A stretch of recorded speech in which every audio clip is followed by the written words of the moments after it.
This question from Jimmy on Blue Sky to kick off with. What will Benjamin Sesko bring to the Premier League? What sort of striker is he? Who wants to go with that first, David? Yeah.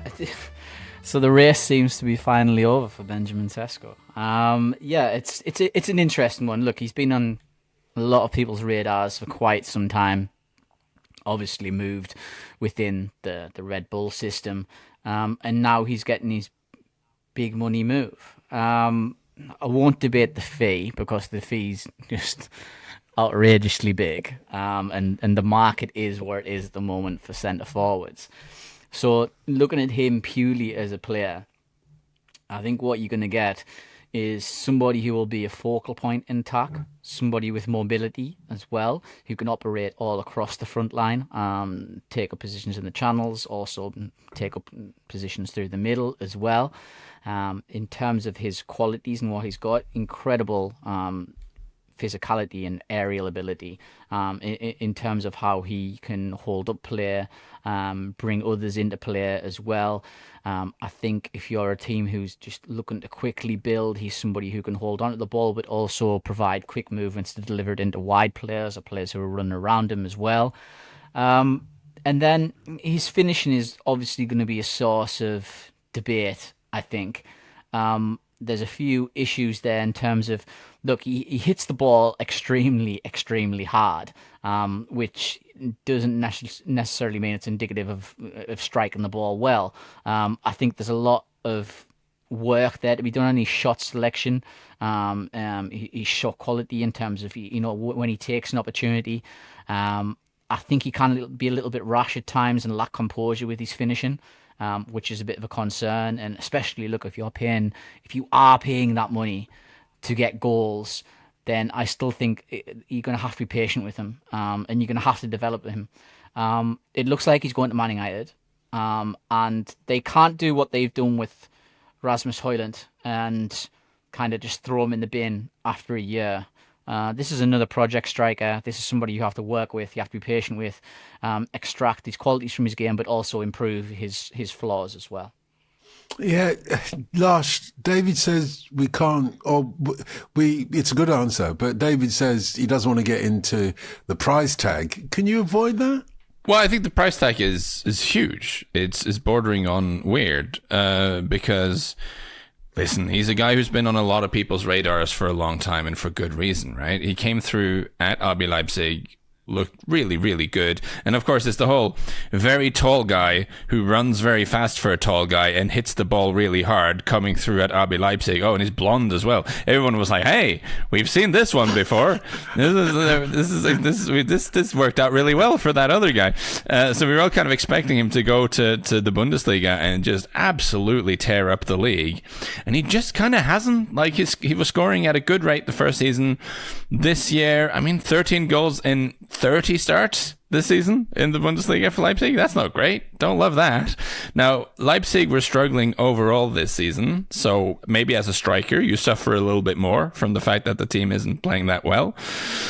But for that price, I don't love signing a player who scored 13 goals in the Bundesliga for that price tag. That doesn't feel good to me. He's a big guy. He's like 6'5", but he only scored 3 goals with headers last season, I believe. Only 2 in the Bundesliga. So he needs to work on that game and getting on the other crosses. For a guy with his physique, he should do that a lot more.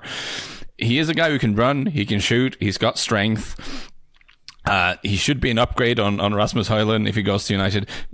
But for the price, I don't love it, to be honest. I feel like you're taking on more risk than you really should for that price tag. He will probably score goals for United, right? He probably will, but good Lord, it is a big price tag. So give him a couple of seasons, Jimmy, on Blue Sky, and then we'll see what he might bring to the Premier League. Maybe he kicks off and goes flying. Who knows? But this one from Martin on email. What could we see from Timothy Weah's loan at Marseille, given his previous league and success with PSG and Lille? Obviously, he's got the pedigree. That's why I stressed the surname, Lars. What could we see from him now that he's gone to Marseille? Well, I'd like to see him be a regular starter for a season somewhere for a start, right? Because Timothy Weah has now been on the scene for a couple of years, and he's played. I mean, he was part of that Lille team, but he was even, if you look at his record of the last couple of years, it's like this season, 18 starts for Juventus, 12 off the bench. Before that, 12 starts for Juventus, 18 off the bench.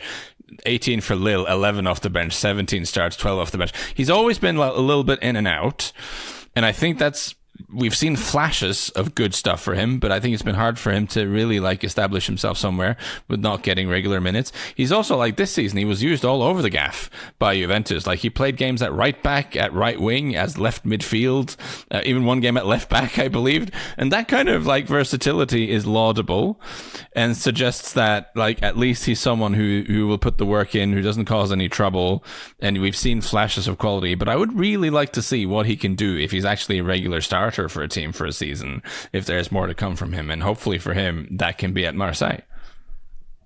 Yeah, although he chose Ligue 1 over the Premier League, David. That's partly why there's a lot of interest in him as well.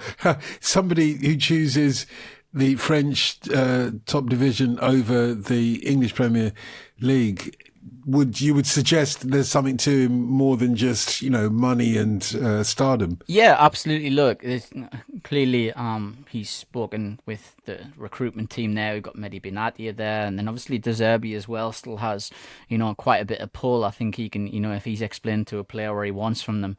Yeah, interestingly, I did read in the French press about this move that how De Zerbi fancies using him, and there could be even the potential of using him as a right back, a right wing back, which will be interesting to see, and what De Zerbi has perhaps seen in him to utilise him like that. But look, this is a really, really good move, and Marseille are a big club, and there's a lot of prestige to play there, and a really nice little gesture I noticed as well was Timmy Weah doing the same pose as his dad did for a French football magazine as well, from when he signed as well. So that's one to seek out and look at, which I thought was a nice touch.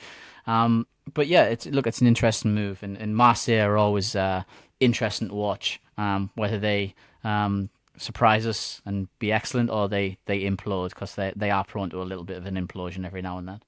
Question from Elliot on email. Lars, with both Jamal Musiala and Alphonso Davies injured for the foreseeable, is Luis Diaz enough for Bayern Munich to continue to be dominant in the Bundesliga? Yeah, we know they definitely want to make one more move, and this hasn't really made the big headlines outside of Germany, I guess, but they've been very hot on the heels of Stuttgart's Nick Woltemade, who maybe some of you saw play in the under 21 Euros this summer. And if you did watch Germany on the under 21 Euros this summer, you really couldn't miss this guy, because he is 6'6". He is a huge guy, and he is a 6'6" forward.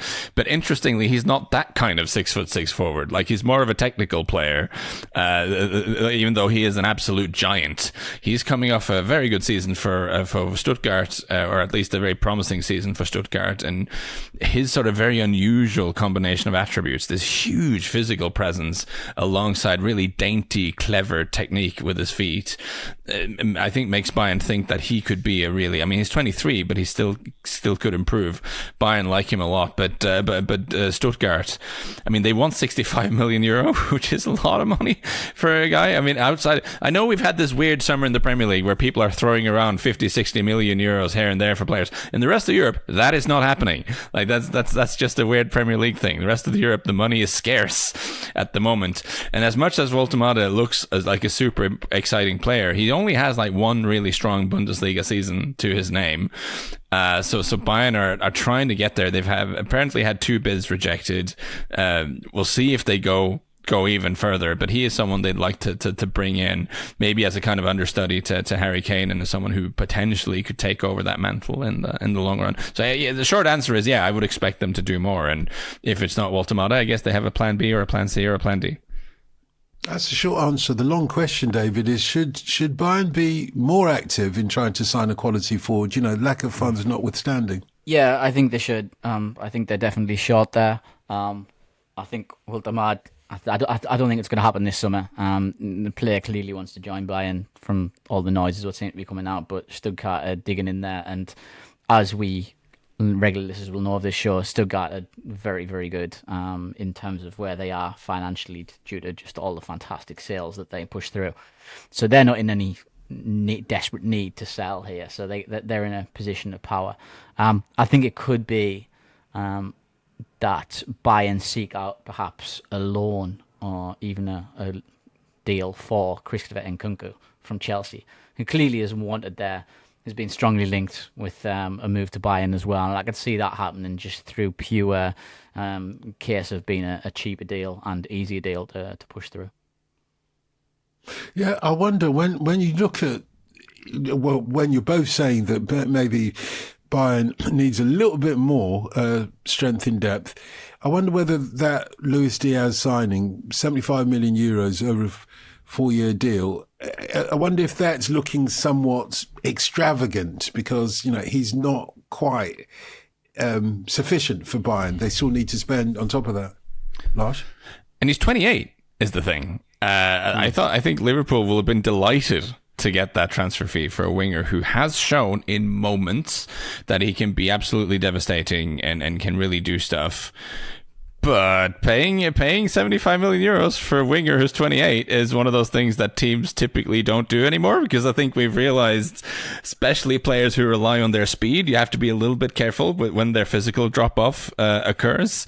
So that's a deal that, I have to say I don't love in and of itself. I think he'll be good. I actually think Diaz, he's very good at shooting from good outside distances, and he can get past people. And what the job is for Bayern, a lot of games, they play against so many mass defenses in the Bundesliga, so many teams that just kind of sit back and hope for the best and try to get through it. So they need guys who can cut those defenses open, and having guys who can shoot from range is really valuable for them. So listen, I'm sure Luis Diaz is going to have a good season, but definitely dropping 75 million on him might put some restrictions on what they'll be willing to do in other positions, and that maybe is a concern because their squad is looking a little thin right now. There is a bit of a theme emerging from the questions on Ask OTC today, a centre-forward theme. We mentioned Benjamin Sesko earlier on, possibly going to Manchester United, almost definitely, you would have thought. But Brandon on X then goes, it seems to be a hot striker summer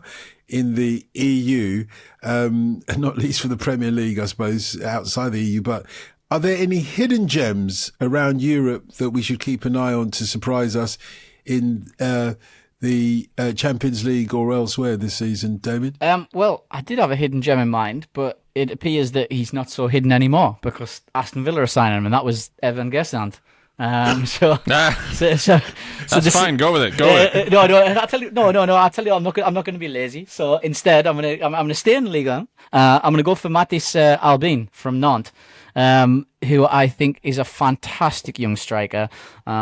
He's just the quintessential modern striker in terms of his work rate, his movement across the front line. He can play all across the middle. He can play across the middle. He can play out in wide areas as well. And like I said, very hard work and good physically. Finishing is there, needs a little bit of touching up, absolutely a bit more clinical. But I could see just a number of Premier League teams coming in for him. And I know he's been linked with a few, but I think somebody probably needs to drop a few quid on him. But but watch out for Erling Haaland next season. Absolutely. Really nice striker. Very similar in many ways to Nicholas Jackson in the way that he plays. But I think with a better range of technical ability. So if you ever get frustrated by Nicholas Jackson, then Erling Haaland is a kind of almost an advanced version of Nicholas Jackson. He's not hidden anymore. Lars, have you got a hidden gem that might be revealed to the entire world of football in a moment or two? Well, no, not the way you put it that way. But in terms of, I have this thing. I really like a fixer-upper in the football sense. Big fan of the fixer-upper, because I just think it's one of the fundamental irrationalities of football, is that when a player has a great season, everyone goes like, yes, oh my God, he's so good, he's worth so much money. And then if that same player has a bad season, it's like, woo, he's not worth anything. Like, we swing very quickly with these valuations. And we've seen some examples, like Gianpiero Gasparini's Atalanta. Their whole shtick was finding guys who had like shown talent, kind of lost their way, bring them to Bergamo, put them in the system with a good coach, boom, suddenly you get like a ton of value out of them. I think as much as people are now obsessed with data and finding I think finding the guys who are actually good but are not doing it because they don't fit into the system, because they've had a bad time, whatever, and giving them second chances, I think is a huge like potential to make a killing.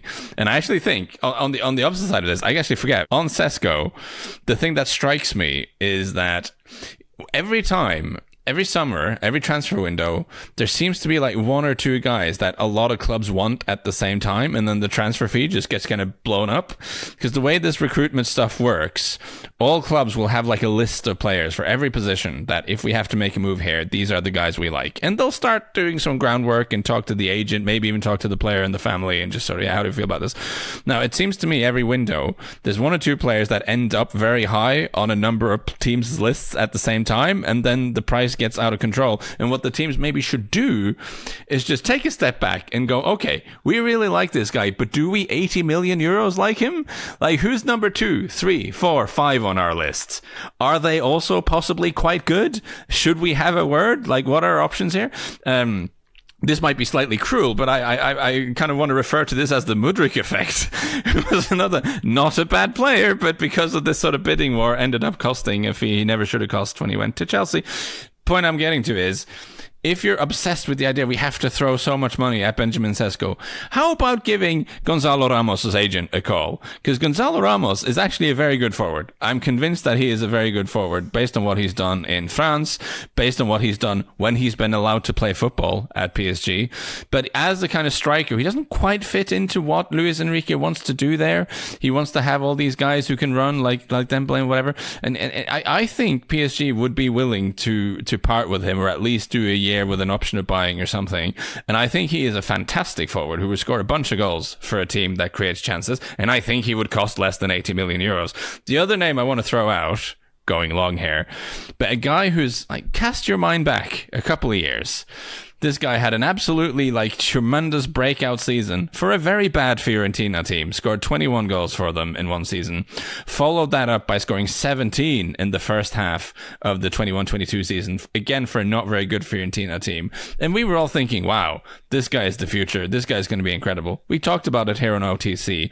And then Dusan Vlahovic went to Juventus, where in the beginning he was scoring goals, but it has just not worked out. We've had 3 full seasons of him not really doing it.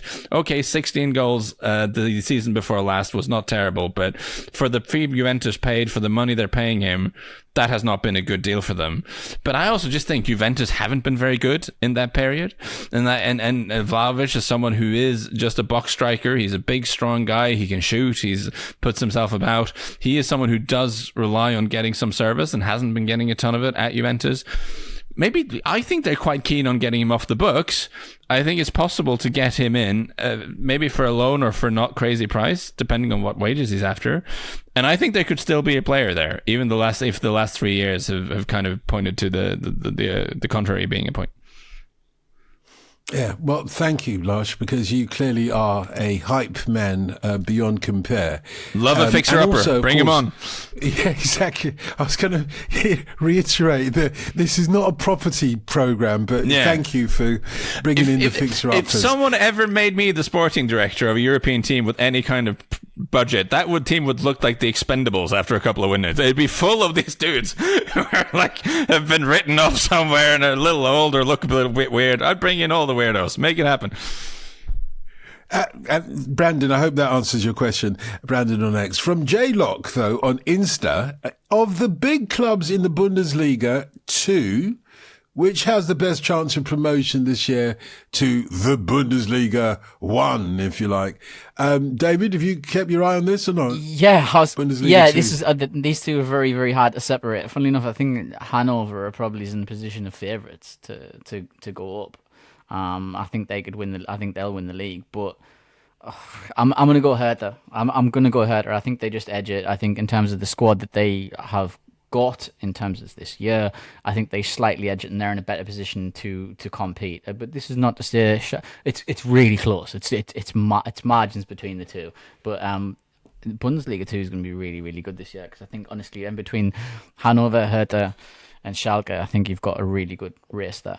Gonna keep it short, gonna keep it slightly lazy, and just say no one ever lost money betting against Schalke the last few years. Just whichever team isn't Schalke, they'll be going up, is my call.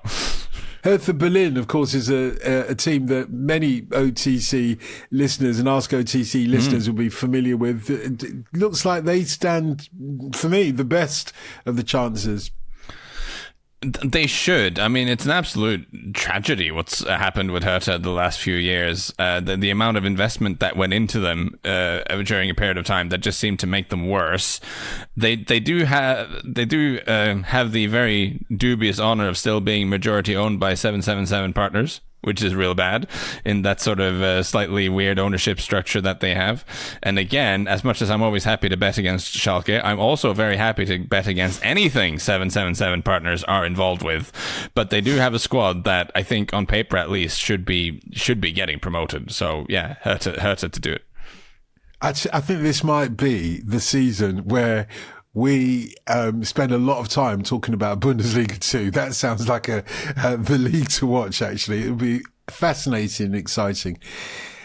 Now, it is that time when I ask both of you to recommend a game of the week for our listeners to enjoy. Each week, our experts recommend a game for you to watch at the weekend, and just as importantly, they also suggest the food that you're going to get to eat with it, which, yeah, you can't ask for more than that, can you? So, Lars, what are you going for this week in terms of food? Perhaps we start with that and then You're starting with the food. No, I'm starting with the football. We'll get to the food, man. Go on then. Listen, the big leagues are about to kick off again, so I'm not going to be allowed to do this again for a while. So we are bringing the last moment of Nordic bias from the summer, and we are heading to Norway. We're heading to Norway. Yes, we are. Because we have... No. Listen, last time... All right, John. You know, but you're basically a closeted Swede anyway. So this we know where this hatred is coming from. It's Bodø Glimt versus Tromsø this weekend. It's the Northern Derby. Bodø Glimt, who you all know of now, if you're OTC listeners, for their exploits in Europe. But of course, Tromsø are even more from the north. So both teams from inside the Arctic Circle.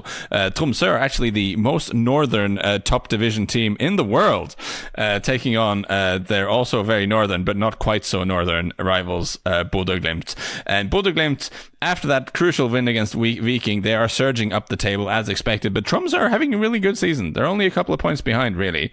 And in terms of, like, I feel like I let the side down a little bit in the hot striker summer thing. I think the question was more about hidden gems rather than my fixer-uppers. But can I just also flag up a hidden gem in this game? Not a striker, but a defender for Tromsø. 18-year-old Abubakar Sedi Kinte. 18-year-old left-footed centre-half who came up to Norway from an academy in Africa before the season.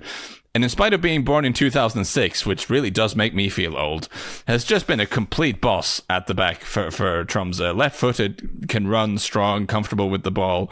I've rarely seen a player in the Norwegian league who just immediately screams, this guy should not be here. Like, this guy needs to be in a bigger division.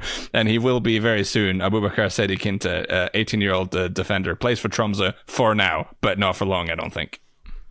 We're going to keep an eye on him, and thank you for giving us a heads up on that. So that's Bodø Glimt versus Tromsø. It's on Saturday at 6:15. That far north, it's got to be fish, hasn't it? Yeah, so it's summer, it's mackerel season, so mackerel, tremendously underestimated fish, and maybe not what you associate with the far north of Norway, but this is also a personal thing. I'm going to Norway to visit family next week, and one of the first things I'm going to do is I'm going to grab my fishing rod and head down to the fjord and catch some mackerel that I will endeavor to serve to my mother as soon as possible after catching. We're going to break all kinds of records from fjord to pan, because that is, I mean, mackerel mackerel, if you get it very fresh, mackerel is a very, very tasty fish. But if you get it like tinned and stuff, it's not amazing. So I think people have had bad experiences with mackerel through bad preparation. But fresh mackerel can be tremendous. So just some fried mackerel as fresh as humanly possible with some new potatoes, maybe cucumber salad, something like that. Tremendous. And don't forget your fishing rod, by the way. Where can we go from that? David, you've got to follow that one. I hope you've got something really, really good to eat with it, though. Try. Come on, I'll never let you down there. Okay, so we're going... It's true. So Saturday, we're going to Belgium, and we've got the Bruges derby. We've got Club Bruges versus Cercle Bruges. A nice little derby, very early on in the season. Why not? Club Bruges just got a win over Salzburg last night as well. So they come into this quite confident. Cercle Bruges not so much. Had a pretty dismal start to the season. But I mean, Club Bruges have also already lost this year as well to Mechelen, with some game they should have won. A lot of poor finishing in that one. So yeah. I mean, come on, why can't we have a derby this early in the season just to really get things going for this one? So that's Saturday, 3:00 for that one. In terms of food, I can't remember the actual Belgian name for it, but basically we're going for a Flemish stew. Waffles. Yeah. No, I'm not going to be obvious. Waffles have been too far too obvious. So we're going to go for a nice Flemish stew. Chocolates? Right, we're going to go for the Flemish stew, some nice beef stew. It's usually done in like onions and a brown ale, I think it is. And then it's basically on top a bed of either fries or potatoes, roast potatoes. And it's very good, very hearty, and perfect for, well, not perfect for summer basically, but come on, we're going to eat it because it's that good anyway. Yeah, can't go wrong with a good old Flemish stew, can you? Whatever that is. But I can't wait. I can't wait to see the match, but also to taste this new delicacy that's been put on our tables. Thank you both. It's been fascinating. And thank you for listening to Ask OTC. If you'd like to ask a question, you can contact us at any time at Radio Dotun, at Lars Severston, at David Jacker, or at OTC Pod. And you can email us at otc@footballramble.com.